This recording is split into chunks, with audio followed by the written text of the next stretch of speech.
Hi, welcome to this week's G.I. Joe toy review. Where I'm doing this on location at the Winchester Walking Mall, as you guys can see. Um, Today's special episode, we're going to be reviewing my favorite Dreadnought of all time, uh, the Big Bad Ropig. But before we look at Ropig, let's do our usual shout outs. First off, back to the media gets it. Because they're located on 41 South Loudon Street in Winchester, Virginia, which is down that way a couple blocks. And as you can see, with their website is www.backtothemedia.com. You can see them on Facebook, uh, Twitter, and Instagram. You can get your video games, music, movies, toys, more. And while you're on that side of the walking mall, go a little farther down the block. You can actually go to Time Travelers Toys and Collectibles. You can find them also on Facebook, and they're at 115 South Loudon Street, which also is down that way a couple of blocks. And when you go in and see Charles, he knows me better as Dale, so you can tell him that Dale sent you. And you can get your comics, toys, collectibles, and many more. So let's go ahead and take a look at our feature this week, and which is Dreadnought Ropig. Here's his file card, which came off the back of the Dreadnought 7-pack box. Because as you can see, there's the back of the box with some plain cardboard. And on the front, you got his file card information, like the Cobra logo right there, Dreadnought logo right there, and codename Ropig, Dreadnought. Name Donald DeLuca. Birthplace Go Blue, Michigan. Primary weapon a brick hammer. Combat gear is a saber. Ropig was kicked out of every low-life outlaw biker gang from one coast to the other for smelling worse than was acceptable by even their standards. He joined the Dreadknoks as a probationary member. They're still making up their minds about him, even though his brute strength makes him useful to the gang, and he'll willingly stop anything to pieces with little to no provocation. Okay, so let's go back and look at his accessories, which he actually, like every modern era G.I. Joe action figure, as soon as I can actually get my hand on it good enough.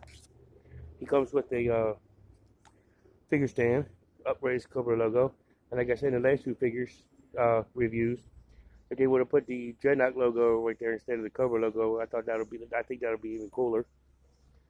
And Ropig written on the front. He also comes with his saber, gold handle, silver blade. Pretty awesome little piece of weaponry here. He also comes with a two-piece Alligator Alley street sign uh, shield, which that's the part to add to his wrist or his forearm. And that part right there connects to the back here. As you see, Alligator Alley written on it, but it's upside down. And his primary weapon, which is my all-time favorite of all favorite Dreadnought weapons, his what is less only file card, but it's a brick hammer, but it's actually a cinder block on a cinder block hammer. Which I think is the coolest weapon in all of Dreadnought history, because it fits the Dreadnoughts totally perfect. Um, One of the most awesome weapons of all time. So let's go ahead and take a look at Ropig. And as you can tell, his Ropig, most of the Finch's file card, states that he's a very ugly individual. And also by looking at the figure, I would tend to believe that. So you see with the white hair with the red stripe going all the way around, all the way around his head. With an ugly looking mug on his face. The earrings in both ears. He's got his nice little football shoulder pads. So here we are with like the likes of Thunder and Zanzibar. The Dreadnoughts had to have their shoulder pads. He's got a real nice Anarchy tattoo right there on his bicep. And he's got fingerless gloves on each hand. Comes down to where he's like bare up torso area, and he's got a brown belt with Sartan's face on the front, with black pants with like black straps on the one leg, which I have no idea what they're for, but it's pretty cool anyway. Silver knee pads. Go down to his black boots with purple whatever they are, silver bottoms on his boots. Let's take a look at the articulation on Ropig. His head does full 360. No range of motion or otherwise other than that. His arm goes to about there. Arm can rotate 360. Bends at the elbow. And he also has to swivel at the elbow. Swivels at the wrist. He can typical T-hook where he can split like that with his legs. Goes up at the leg like about to there. Has a double knee joint, but it's not really that good because of the thickness of his legs. His ankles can swivel as well as pivot.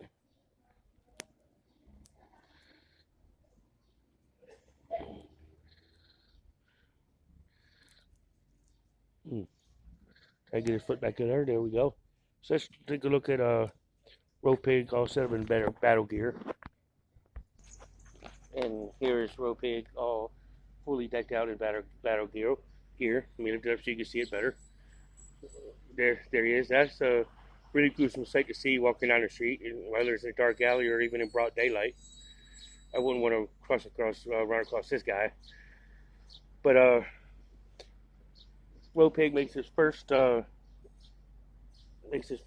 appearance in the Deke animated series in his Sonic Fighters colors in the episode The Channel.